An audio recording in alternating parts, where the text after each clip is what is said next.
దేవుని పరిశుద్ధ నామమునకు స్తోత్రములు కలుగును గాక. ప్రభునందు ప్రియమైన దేవుని ప్రజలారా, మీ అందరికీ ప్రభు పేరట శుభములు, దేవుని ఆశీర్వాదములు మీకు అందిస్తూ ఉన్నాను. క్రీస్తు పునరుద్ధానము తరువాత 5వ ఆదివారము మనకివ్వబడిన అంశము దైవ ప్రేరిత కార్యోన్ముఖత, మిషన్ వ్యక్తం చేయుచున్న క్రీస్తు ఆహ్వానము. దైవ ప్రేరిత కార్యోన్ముఖత వ్యక్తం చేయుచున్న క్రీస్తు ఆహ్వానము.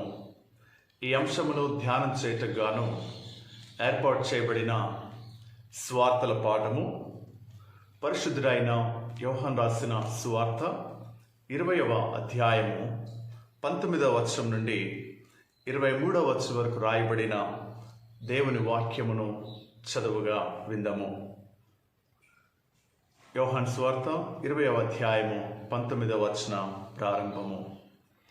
ఆదివారము సాయంకాలమున శిష్యులు యూదులకు భయపడి తాము కూడి ఉన్న ఇంటి తలుపులు మూసుకొని ఉండగా యేసు వచ్చి మధ్య నిలిచి, మీకు సమాధానము కలుగునుగాక అని వారితో చెప్పెను.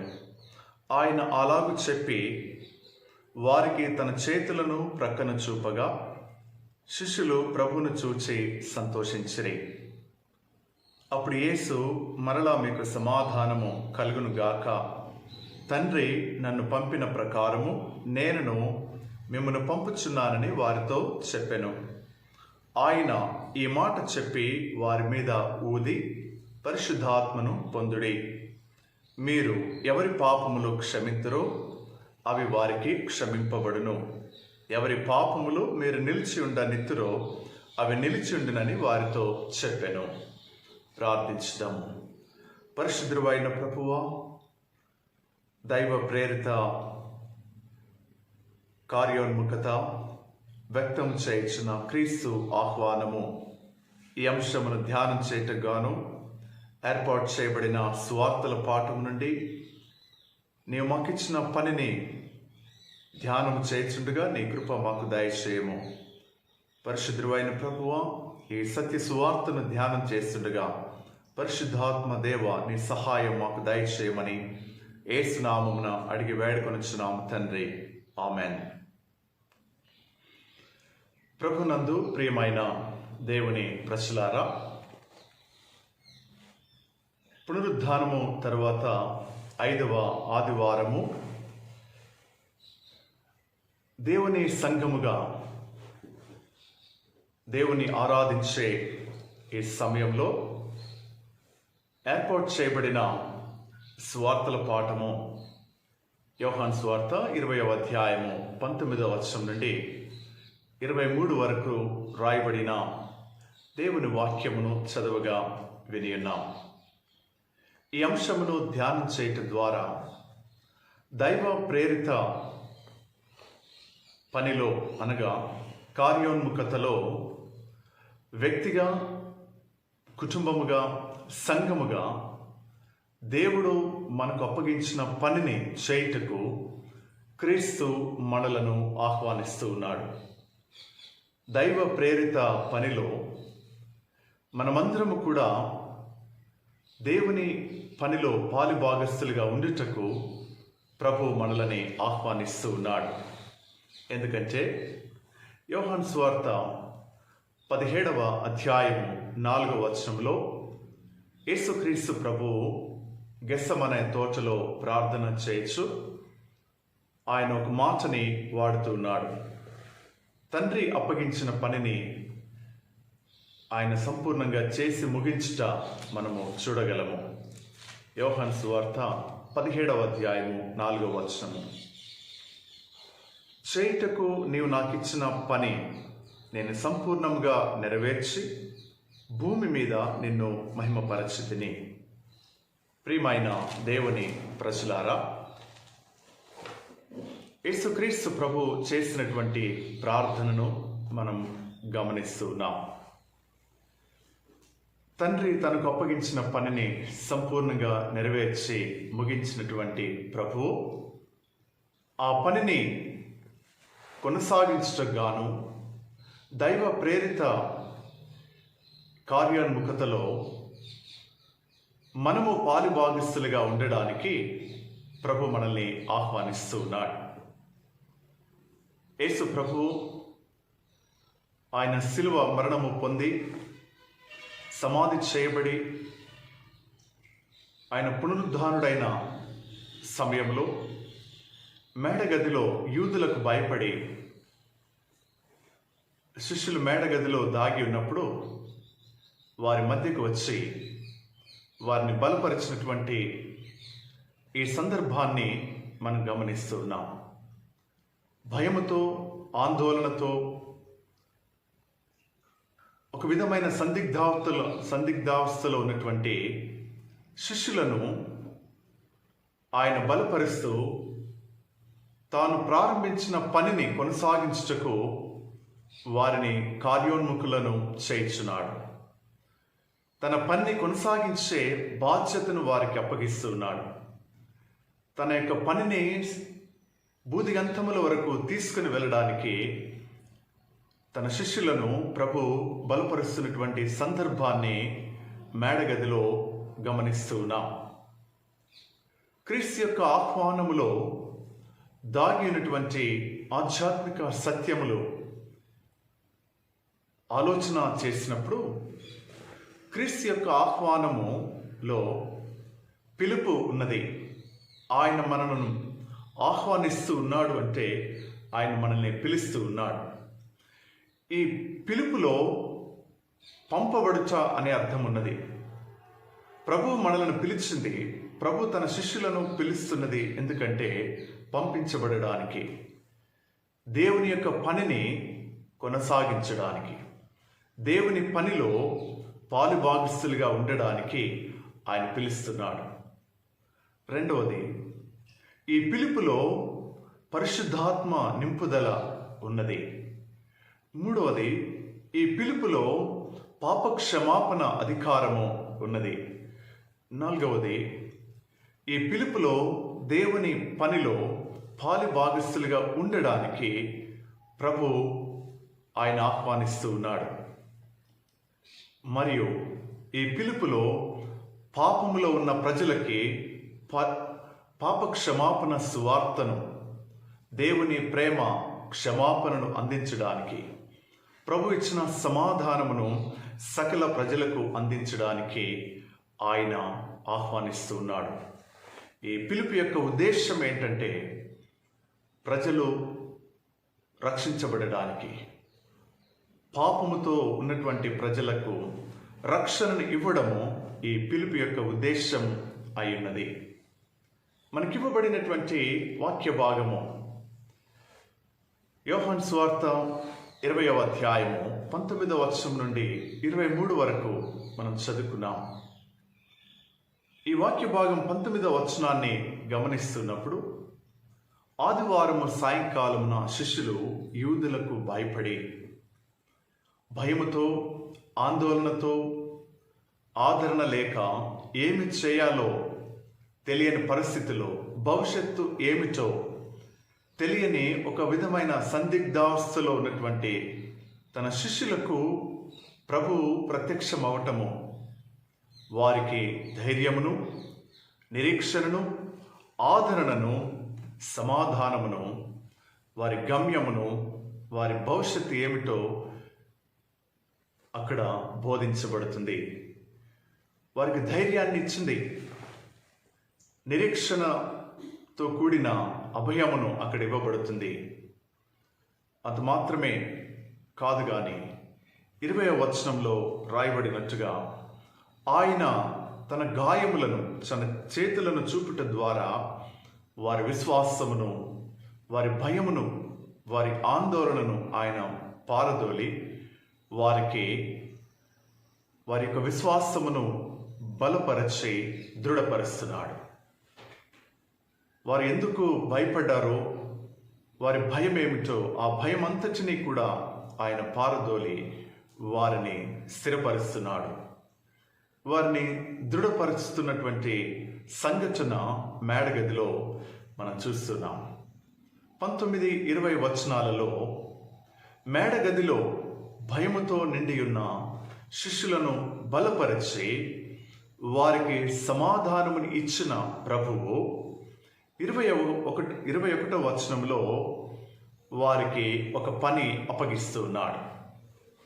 దేవుని పనిని అప్పగిస్తూ ఉన్నాడు. 21వ వచనము, అప్పుడు యేసు మరలా మీకు సమాధానము కలుగును గాక అని చెప్పి, తండ్రి నన్ను పంపిన ప్రకారము నేనును మిమ్మును పంపుచున్నానని వారితో చెప్పెను. తండ్రి నన్ను పంపిన ప్రకారము నేనును మిమ్మును పంపుచున్నాను. తండ్రి అయిన దేవుడు తన అద్వితీయ కుమారుడైన క్రీస్తును ఏ విధముగా లోకమునకు పంపించాడో, లోకము అనగా ప్రజల మధ్యకు పంపించాడో, అదే విధముగా తన పనిని కొనసాగించుకొనడానికి తాను ఏర్పాటు చేసుకున్నటువంటి శిష్యులను లోకములోనికి అనగా ప్రజల మధ్యకు పంపించడానికి ప్రభు వారిని సిద్ధపరుస్తున్నాడు. ఏ ప్రజల మధ్యకు ప్రభు పంపించడానికి సిద్ధపరుస్తున్నాడు అంటే భయముతో, ఆందోళనతో, ఆదరణ లేక, నిరీక్షణ లేక కొట్టుమిట్టాడుతున్నటువంటి ప్రజల ఎద్దుకు, తమ భవిష్యత్తు ఏంటో తెలియని ప్రజల మధ్యకు, ఒక దిశా నిర్దేశం లేని ప్రజల మధ్యకు, నిరీక్షణ కోల్పోయిన ప్రజల మధ్యకు, ఇలాంటి ప్రజల మధ్యకు ప్రభు తన శిష్యులను పంపించడానికి సిద్ధపరుస్తున్నాడు. ఆ పంపించే పనిలో వారికి క్రీస్తు యొక్క సమాధానమును, క్రీస్తు యొక్క ప్రేమను, క్రీస్తు యొక్క క్షమాపణను అందించడానికి ప్రభు వారిని పంపిస్తూ ఉన్నట్టుగా మనం చూస్తూ ఉన్నాం. ప్రియులారా, ప్రభు తన శిష్యులను పంపించు ఈ దైవ ప్రేరిత పనిలో వారితో ఉండడానికి 22వ వచనంలో ఒక అభయముతో కూడినటువంటి వాగ్దానము వారికి ఇస్తున్నాడు. ఈ పనిని చేయట మానవ శక్తికి మించింది. మానవుని యొక్క శక్తి సరిపోదు కనుక, మానవుడు బలహీనుడు కనుక ప్రభు వారిని తన పరిశుద్ధాత్మ చేత వారిని బలపరుస్తున్నాడు. తన శక్తి చేత వారిని నింపుతూ ఉన్నాడు.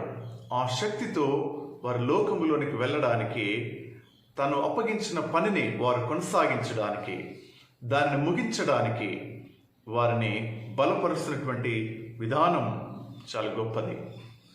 22వ వచనం, ఆయన ఈ మాట చెప్పి వారి మీద ఊది పరిశుద్ధాత్మను పొందుడి. పరిశుద్ధాత్మను పొందుడి. ఆదరణకర్త అయిన పరిశుద్ధాత్మ దేవుడిని వారికి తోడుగా ఉంచుతున్నాడు అనే స్పష్టమైనటువంటి వాగ్దానము వారికి ఇస్తూ ఉన్నాడు. క్రీస్తును పంపిన దేవుడు క్రీస్తుకి ఏ విధంగా తోడుగా ఉన్నాడో, క్రీస్తు పంపిన వారికి తండ్రి అయిన దేవుడు, కుమారుడు అయిన దేవుడు తోడుగా ఉంటాడు అని మనకు అర్థమవుతుంది. అంత మాత్రమే కాదు, పరిశుద్ధాత్మను పొందుడి అని వారి మీద తన యొక్క పరిశుద్ధాత్మను పొందుడి అని వారి మీద ఊదినట్టుగా మనం చూస్తూ ఉన్నాం. అంటే తన శిష్యులను తాను ప్రారంభించిన పనిని కొనసాగించడానికి పరిశుద్ధాత్మ శక్తితో వారిని నింపడము మనం చూస్తూ ఉన్నాం. ఈ వాక్య భాగాన్ని ఆలోచన చేస్తున్నప్పుడు అపోస్తలుల కార్యముల గ్రంథము 1వ అధ్యాయము 8వ వచనంలో ఈ విధంగా రాయబడింది.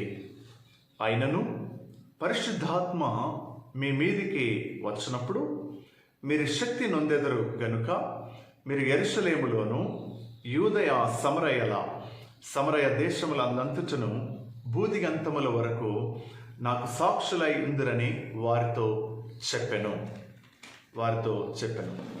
తన శిష్యులను శక్తిమంతులుగా చేసే, తన శిష్యులకు తోడుగా ఉండే పరిశుద్ధాత్మ దేవుడిని వారికి వాగ్దానం చేశాడు. యేసు ప్రభు మేడగదిలో భయముతో ఉన్న తన శిష్యులను దర్శించి వారి భయమును పారదోలి ఆ భయముతో కూడినటువంటి ఆ స్థలములో వారిని బలోపేతులుగా చేస్తూ వారిని తాను వాగ్దానం చేసిన పరిశుద్ధాత్మ చేత వారిని నింపి తాను తన పనికి వారిని సిద్ధపరుస్తూ ఉన్నట్టుగా మనం చూస్తూ ఉన్నాం. 23వ వచనంలో ఆ పని యొక్క ఉద్దేశం ఏంటో అక్కడ రాయబడింది. మీరు ఎవరి పాపములు క్షమింతురో అవి వారికి క్షమించబడును, ఎవరి పాపములు మీరు నిలిచి ఉండనిత్తురో అవి నిలిచి ఉండునని వారితో చెప్పెను. గాడ్స్ మిషన్ యొక్క ఉద్దేశము మనకు తెలియచేయబడుతుంది. పాపి రక్షించబడుట, పాపములో ఉన్న ప్రజలకు సమాధాన సువార్తను ప్రకటించుట శిష్యుల పని అయి ఉంచుందని మనకు అర్థమవుతుంది. అందుకే ప్రభు వారిని తాను ప్రారంభించినటువంటి పనిని కొనసాగించుటకు ఆహ్వానిస్తూ ఉన్నాడు. ఈ పనిలో తోడుగా ఉండడానికి పరిశుద్ధాత్మ దేవుడిని వాగ్దానంగా ఇస్తున్నాడు. ఈ దైవ ప్రేరిత పనిలో అధికారం ఇస్తున్నాడు. ఏంటి ఆ అధికారం అంటే, మీరు ఎవరి పాపములు క్షమిస్తారో అవి వారికి క్షమించబడతాయి, మీరు ఎవరి పాపములు నిలిచి ఉండనిస్తారో అవి నిలిచి ఉంటాయనే అధికారము తన శిష్యులకు ఇవ్వబడింది. అనగా ఈ వచనాన్ని, ఈ వాక్య భాగమును మనము ఆలోచన చేసినప్పుడు పాపములను క్షమించే అధికారమును, పాప క్షమాపణ సువార్తను ప్రజలకు అందుబాటులోకి తీసుకొని వెళ్ళుట క్రీస్తు యొక్క ముఖ్య ఉద్దేశం అయినదని తన శిష్యులకు ఆయన నేర్పిస్తున్నాడు. క్షమించే దేవుణ్ణి ప్రజలకు పరిచయం చేయాలి. పాపములో బ్రతుకుతున్నటువంటి ప్రజలకు పాప క్షమాపణ అనేది ఉన్నదని, అది క్రీస్తు ప్రభు ద్వారా దొరుకుతుందని ఈ సత్య సువార్తను ప్రజలకు అందుబాటులో తీసుకుని వెళ్ళుట సంఘం యొక్క పని, శిష్యుల యొక్క పని అయినదని ప్రభు అక్కడ బోధిస్తూ ఉన్నాడు. పాప క్షమాపణ, ఎవరు తమ పాపముల నిమిత్తమై క్షమాపణను పొందుకోవాలని ఆశిస్తున్నారో అలాంటి ప్రజలు ఎంతోమంది ఉన్నారు కనుక వారికి పాప క్షమాపణ సువార్తను ప్రజలకు తీసుకుని వెళ్ళడానికి దేవుడు ఈ పనికి తన శిష్యులను ఆయన సిద్ధపరుస్తూ ఉన్నాడు. ప్రభు యొక్క ఉద్దేశము దీనిలో మనకు కనబడుతుంది. ఏ ఒక్కరు నశించుట దేవుని చిత్తము కాదు. ఆయన దీర్ఘశాంతం ఏంటంటే అంతటా అందరూ మారు మనసు పొందాలని. ఏ ఒక్కరు నశించుట దేవుని చిత్తము కాదు గనుక పాప క్షమాపణ అనేది క్రీస్తులో దాగి ఉన్నదని, ఆ పాపములను క్షమించడానికే ఆయన శిలువ మరణము పొంది ఉన్నాడని, ఆ శిలువ మరణము ద్వారా సమస్త మానవాళికి క్షమాపణ ప్రసాదించబడిందని ప్రజలు తెలుసుకొనడానికి తన శిష్యులను ఆయన సిద్ధపరుస్తున్నాడు. ఆయన తన శిష్యులను సిద్ధపరచుటకు కారణం ఏంటంటే, దేవుని యొక్క ప్రేమను, ఈ క్షమాపణ సువార్తను ప్రజలు పొందుకోవడానికి. ప్రజలు ఎప్పుడైతే ఈ క్షమాపణ సువార్తను పొందుకుంటారో వారు ఆ క్షమాపణను అంగీకరించిన వారే తమ పాపములను ఒప్పుకొని క్షమాపణ అనుభవంలోనికి, క్షమాపణ పొందిన స్థితిలోనికి ప్రజలు రాబడతారు. అందుకే ఈ ప్రజలకు దేవుని యొక్క సువార్తను ప్రకటించే అధికారం, సత్య సువార్తను, ఆధిక్యతను ప్రభు తన శిష్యులకి ఆయన ఇస్తూ ఉన్నాడు. ప్రియులారా, ఈ వాక్య భాగమును ధ్యానం చేయటం ద్వారా దైవ ప్రేరిత పనిలో క్రీస్తు మనలను పాలుభాగస్తులుగా ఆయన చేసి ఉన్నాడు. పునరుద్ధాన సంఘటనపై కట్టబడిన ఈ సంఘం యొక్క పని ఏంటో ఈ దినం మనకు తెలియచేయబడుతుంది. మరి యొక్క పర్యాయం, ఈ తరములో ఉన్న ప్రస్తుతము మనమున్నటువంటి ఈ పరిస్థితులలో మనము ఏమి నేర్చుకోగలుగుతున్నాం? ఈ వాక్యం ద్వారా ఎలాంటి ఆదరణ పొందగలుగుతున్నాం? ఎలాంటి నిరీక్షణ పొందగలుగుతున్నాం? ఎలాంటి అభయాన్ని పొందగలుగుతున్నాము అనేది ఆలోచన చేసినప్పుడు, ఒకవైపు సంఘముగా మేడగదిలో యూదులకు భయపడి దాక్కున్న శిష్యులను ప్రభు వారిని దర్శించి తన చేతులను, తన గాయములను చూపి మీకు సమాధానము కలుగునుగాక అని వారిని బలపరిచిన ప్రభువు ఈ దినాన దేవుని సంఘము, దేవుడు తన స్వరక్తమిచ్చి కొనబడిన సంఘము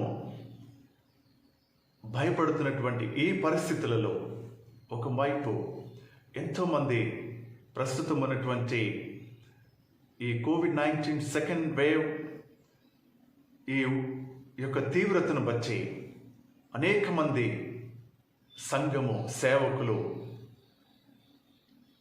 మరి భయపడుతున్నటువంటి ఈ దినాలలో మనకు ఒక నిరీక్షణ ఉన్నది. మనకు ఒక అభయముతో కూడిన వాగ్దానం ఉన్నది. సంఘముగా మనము దేవుని చేత ఏర్పాటు చేయబడిన వారం.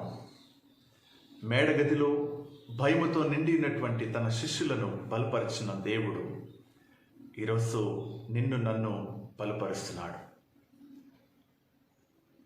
ఆందోళన, భవిష్యత్తు ఏంటో తెలియని సందిగ్ధావస్థలు ఉన్నటువంటి మనకు ప్రభువు ఒక స్పష్టమైన నిర్దేశాన్ని, ఒక స్పష్టమైన గమ్యాన్ని మన కొరకు సిద్ధపరిచాడు. మనకు తోడుగా ఉండడానికి పరిశుద్ధాత్మ దేవుడిని మనకు వాగ్దానం చేశాడు. ఆదరణకర్త అయిన దేవుడిని మనకు వాగ్దానంగా ఇచ్చాడు. అటు వాగ్దానం కలిగినటువంటి మనము క్రీస్తులో పరిపూర్ణమైన విశ్వాసమును, స్థిరమైన నిరీక్షను కలిగి ఉండాలని ప్రభు అనుగ్రహించే సమాధానము కలిగి మనము జీవించాలని వాక్యము నేర్పిస్తుంది.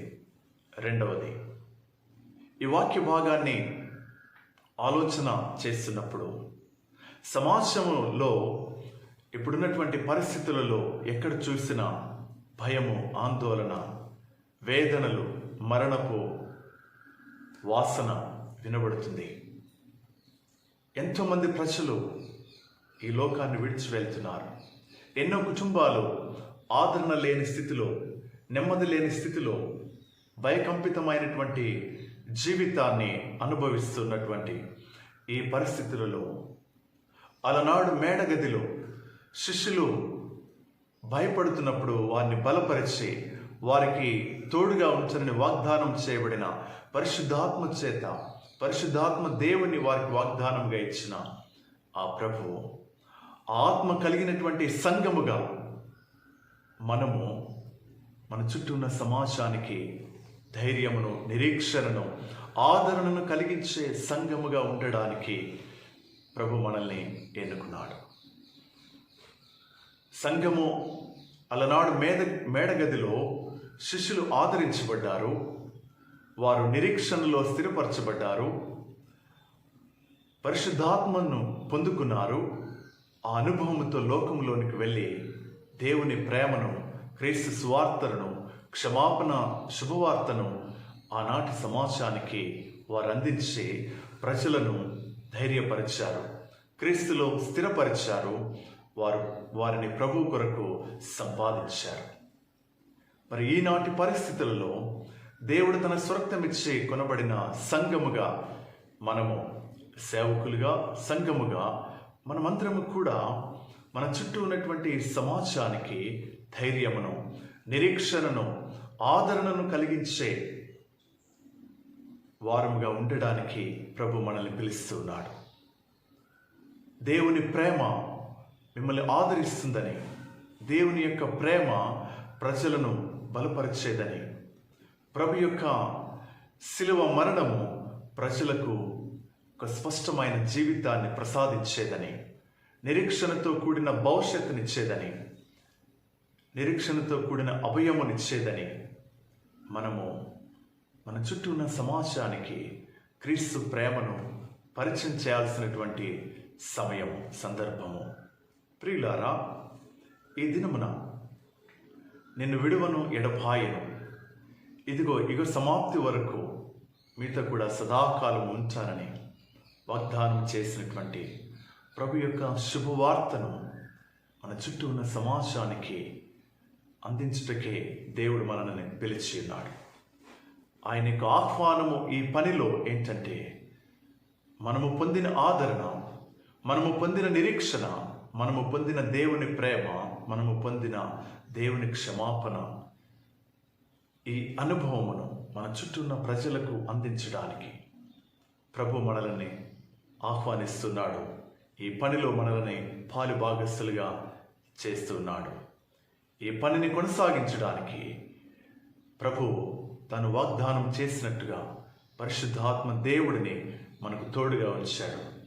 ఆ పరిశుద్ధాత్మ దేవుని కలిగిన వారమై మనము ఒకవైపు సంఘముగా బలపడుతూ, దృఢమైన నిరీక్షణతో ముందుకు సాగిపోతూ, మన చుట్టూ ఉన్నటువంటి సమాజానికి ఒక ఆదరణగా, వారికి అభయముగా, వారికి దేవుని ప్రేమను ప్రకటించే, దేవుని యొక్క ప్రేమను ప్రకటిస్తూ వారిని క్రీస్తు ప్రేమకు పాత్రులుగా ఉండినట్లుగా చేయడానికి దేవుడు తన ఆత్మను, తన కృపను మనకు దయచేయనుగాక.